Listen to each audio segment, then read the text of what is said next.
Even TV Madhya Pradesh Chhattisgarh में आपका स्वागत है। मैं हूं आदित्य, आपके साथ खबरों की शुरुआत करेंगे। इससे पहले देखते हैं आज की खास खबरें। पत्र सूचना कार्यालय भोपाल ने रविवार को जिला स्तरीय मीडिया कार्यशाला का आयोजन किया, जिसमें अपर महानिदेशक प्रशांत पाथराबे ने केंद्र सरकार के विभिन्न योजनाओं के बारे में जानकारी दी। कार्यक्रम में कलेक्टर शिवराज सिंह वर्मा ने कहा, शासन की योजनाएं आमजन तक पहुंचे, इसमें मीडिया की महती भूमिका होती है। एसपी धर्मवीर सिंह ने कहा कि वर्तमान युग आधुनिक क्रांति का है, कुछ ही पलों में सूचनाओं का आदान प्रदान हो जाता है। ऐसे में पत्रकार अपनी सूझबूझ से अफवाह फैलने से रोक सकते हैं। पीआईओ उपनिदेशक सत्येंद्र शरण ने कार्यशाला का उद्देश्य बताते हुए कहा कि इसमें आपके द्वारा दिए सुझाव भी सरकार तक पहुंचाएंगे। कार्यशाला में सांसद गजेंद्र पटेल ने ऑनलाइन जुड़कर आयोजन की सराहना करते हुए कहा कि पत्रकारों को कार्यशाला में दी गई जानकारी के प्रचार प्रसार से हितग्राही तक लाभ पहुंचेगा। कार्यशाला में SBI bank chief manager Rekha Sharma, शहरी विकास प्राधिकरण अधिकारी प्रियंका पटेल ने योजनाओं की जानकारी दी। एक बार आप चेक कर लीजिए। जी, दूसरा प्रश्न ये है सर कि क्या कारण है कि मीडिया कार्यशाला वार्तालाप पूरे मध्य प्रदेश में होता होगा, जिसे चैनल को हेड कर रहे होते हैं, न्यूज़पेपर को हेड कर रहे होते हैं। कितने अनुभवी पत्रकार साथी प्रिंट मीडिया से इलेक्ट्रॉनिक मीडिया से हमारे साथ यहाँ मौजूद है। इसके अलावा समाज के तमाम प्रबुद्ध वर्ग के लोग मौजूद हैं। मुझे लगता है कि इस प्रकार की कार्यशालाएं प्रशासनिक विभागों को रेगुलर अंतराल में आयोजित की जानी चाहिए। हमारे साथ आज जो लोग उपस्थित हैं, उनकी प्रशासनिक व्यवस्थाओं में या किसी भी जिले के विकास में, किसी भी जिले की जो पॉजिटिव एनर्जी है, तो सकारात्मक ऊर्जा को दिशा देने में जितना महत्वपूर्ण योगदान आज मीडिया का है। आज हम उस युग में जी रहे हैं जहां आपका लिखा हुआ एक शब्द न केवल जिला, प्रदेश और अंतर्राष्ट्रीय स्तर तक पहुंचता है। आपका लिखा हुआ एक संदेश इतनी तेजी से वायरल होता है कि उसको कंट्रोल कर पाना जस्ट इम्पॉसिबल है। इलेक्ट्रॉनिक मीडिया की हम क्रांति में जी रहे हैं, सूचना की क्रांति में जी रहे हैं। इस युग में जब संचार के इतने जबरदस्त माध्यम है, हमारी जिम्मेदारी और अधिक बढ़ जाती है। हमारी जिम्मेदारी अपने शहर के हर नागरिक के प्रति है। हमारी एक बड़ी जिम्मेदारी है। खरगोन की अगर मैं बात करूं, खरगोन न केवल शहर बल्कि पूरा जिला कानून व्यवस्था की दृष्टि से बहुत ही संवेदनशील जिला है। या कहीं न कहीं समाज में विश्वास के भरोसे की कमी आई है। समाज के विभिन्न वर्गों के बीच, विभिन्न समुदायों के बीच हम कैसे भरोसा, विश्वास, सद्भाव कायम कर पाए, आज की पीढ़ी की जिम्मेदारी है। आज की हमारी पीढ़ी जो बोएगी, वही आगे आने वाली पीढ़ियां काटेंगी। हम अपनी जिम्मेदारी से बच नहीं पाएंगे। पिछले साल खरगोन जिले के जो हालात थे, खरगोन के स्थानीय मीडिया के साथियों ने जो भूमिका निभाई, जिस प्रकार का धैर्य और गंभीरता का परिचय दिया, वो एक मिसाल है। वो हर जगह नहीं मिलता है। कठिन समय में, कठिन परिस्थितियों में संयम रखना। मैं जानता हूं कि आप लोगों के ऊपर आपके मीडिया हाउस से, चैनल हेड से कितना दबाव रहा होगा चीजों को लेके, न्यूज आइटम्स को लेके। यहाँ की चीजों को अतिरंजित करके दिखाया गया, टारगेटेड स्टोरीज की गई। उस समय तक पूरा प्रशासन और पूरा समाज व्यवस्थाओं को नियंत्रित करने के लिए लगा हुआ था। उस समय कुछ चंद लोग जो बाहर से आए थे, उनके द्वारा जिस प्रकार क्रिएटिव स्टोरीज प्लांट की गई, उसका बहुत ही नकारात्मक प्रभाव रहा। लेकिन आप लोगों ने जो दृढ़ता का परिचय देते हुए सही चीजों को रखा। आप जब मीडिया हेड्स के साथ चीजें शेयर की, जो चीजें दिख रही है वो ऐसी नहीं है। हम जो कह रहे हैं हकीकत वही है, उनको भी विश्वास करना पड़ा और यहाँ सामान्य हालात निर्मित करने में बहुत मदद मिली। 1.5 साल में हम लोग बहुत आगे हैं।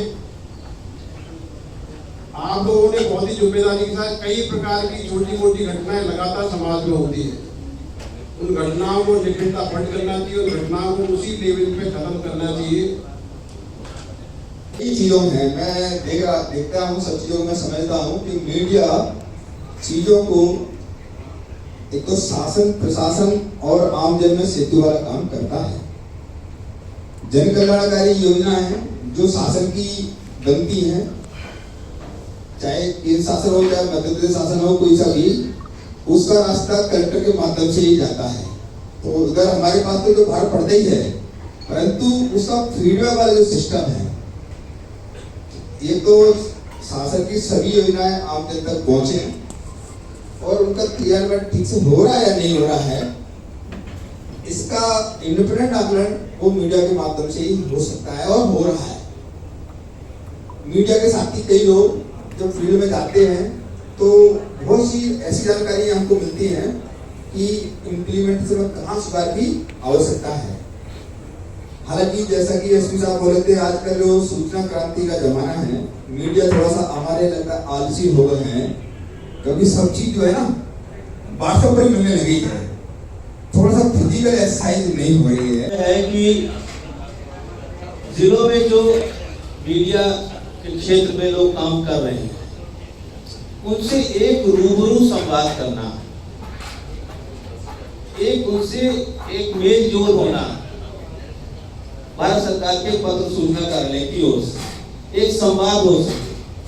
उसके मूल कारण है, एक तो ये है कि जो पत्रकार के कल्याण के लिए भारत सरकार ने जो कदम उठाए हैं उनकी जानकारी उन तक पहुंचे। दूसरा ये कि भारत सरकार के द्वारा जो भी योजनाएं जन कल्याण की चलाई जा रहे हैं, उनका एक फीडबैक हमें मिले, ताकि सरकार तक वो फीडबैक पहुंच सके, क्योंकि सरकार मीडिया के माध्यम से ही आम जन के जो फीडबैक है वो हासिल करती है। और जो भारत सरकार की योजनाएं हैं, जो भी स्कीम्स हैं, जो भी जन कल्याण योजनाएं हैं जो वो संचालित करती है, निर्णय लेती है भारत सरकार, वो आम जन तक पहुंचे। तो उनके बीच में उन योजनाओं को लेकर के भी हमारे आपके बीच चर्चा हो। आप हमें बताएंगे कि हाँ क्या होना चाहिए, क्या नहीं होना चाहिए। मीडिया की वजह से, सोशल मीडिया की वजह से, और मीडिया को सब चीजें शासन की प्रशासन की सारी स्कीमें व्हाट्सएप पर ही मिल रही है। काम क्या हो रहा है, बस वही से बैठे बैठे दिमाग लगा रहे हैं। मैं थोड़ा सा आप लोगों से ये भी आग्रह करना चाहूंगा कि समय समय पर आप लोग थोड़ा फील्ड में जाकर के जाएं, तो एक जो कल्याण जी ने जो चीज कही थी, मैं उसको भी रिपीट करना चाहूंगा कि बहुत सी चीजें अच्छी हो रही होती हैं, पर कुछ चीजें कमी भी होती हैं। तो हमारा एक सकारात्मक जो पहलू होना चाहिए, हम लोग मान लो 100 में से 90 चीज हो गई है, उसको हाईलाइट ना करते हुए हम लोग नेगेटिव चीज ही छापे, तो वो समाज पर एक बुरा असर भी डालता है और उससे शासन प्रशासन का मनोबल भी टूटता है, क्योंकि इतना सब कुछ किया शासन ने, सब कुछ कर रहा है और उसके बावजूद छप क्या रहा है। तो हम मीडिया का एक काम है, महत्वपूर्ण काम, कि हम समाज को किस दिशा में ले जाना चाहते हैं, हम कैसा समाज चाहते हैं, हम लोगों में क्या कैसा दिमाग में कैसा बीजारोपण करना चाहते हैं, क्या छवि पेश करना चाहते हैं। ये मीडिया का बहुत बड़ा रोल है। यदि हमको समाज को बहुत शानदार बनाना है तो उसकी शुरुआत हमसे ही करनी पड़ेगी। मुझे लगता है सबसे पहले मीडिया से करनी पड़ेगी। बहुत सी स्कीम केंद्र सरकार की जो जन कल्याण से जुड़ी हुई है, स्टेट की, शायद मैं स्कीमों को आपको गिनाना शुरू करूं तो मैं ही भूल जाऊंगा, क्योंकि सारी मेरे माध्यम से आती है, मेरे को बहुत से काम करने पड़ते हैं। तो केंद्र और मध्य शासन की 50 विभाग में कम से कम 200 से ज्यादा स्कीम होंगी। तो मैं मिनिमम बता रहा हूँ, 200 से कम स्कीम हर विभाग में 4-5 स्कीम कम से कम होंगी। ऐसा कोई विभाग नहीं है। मैं रेवेन्यू गिनाऊंगा 10-15 तो रेवेन्यू भी मिल जाएंगे आपको पुलिस में गिनाऊंगा तो वो 8-10 विभाग कम नहीं मिलेंगी, चाहे वो नगरीय निकाय हो चाहे ग्रामीण विकास हो, इतनी स्कीम चलती हैं। तो ये चीजें मैं आपको इसलिए कर रहा हूँ, आप बहुत अनुभवी लोग भी हैं। एक और चिंतन मनन करने की आवश्यकता है कि हम समाज में और हमको क्या एक वातावरण अच्छा बनाने के लिए या समाज की को लाभ दिलाने के लिए कहाँ पर हमको इम्पोर्टेंट चीज पकड़ लेना है कि किन चीजों को लेकर के हमको ऐसा एक वातावरण निर्माण करना है कि बहुत अच्छा हो जाए। सरकार का भी कहीं ना कहीं कनेक्टिविटी है। यदि केंद्र सरकार की योजना है तो पत्रकारों को मध्य प्रदेश की सरकार द्वारा भी कुछ कहीं ना कहीं, लेकिन खरगोन जिले के पत्रकार को किसी प्रकार से कोई योजना अभी तक तो मेरे को लग रहा है कि नहीं मिल पा रही है। दूसरी अधिमान्यता में भी कई पत्रकारों ने 2-2 साल से पंजीयन करा लिए, लेकिन अभी तक कोई उनका अधिमान्यता नहीं हुई है। दूसरी बात मैं आपसे सर अवगत कराना चाहूंगा। देखिए आपका पहला वाला सवाल जो है इंगित करता है ये कोई भी लोग है, यदि उसमें कमियां ढूंढना चालू करते तो लोगों को वो चीज आती। अच्छा मीडिया ने कहा है, सोशल मीडिया ने कहा है कुछ गड़बड़ है।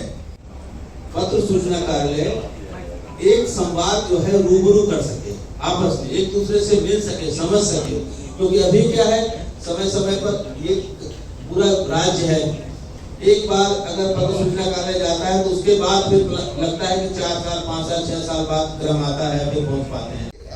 आयोजन का प्रथम सत्र उद्घाटन सत्र था, अब इसके बाद अब द्वितीय सत्र भी कुछ ही समय शुरू होगा।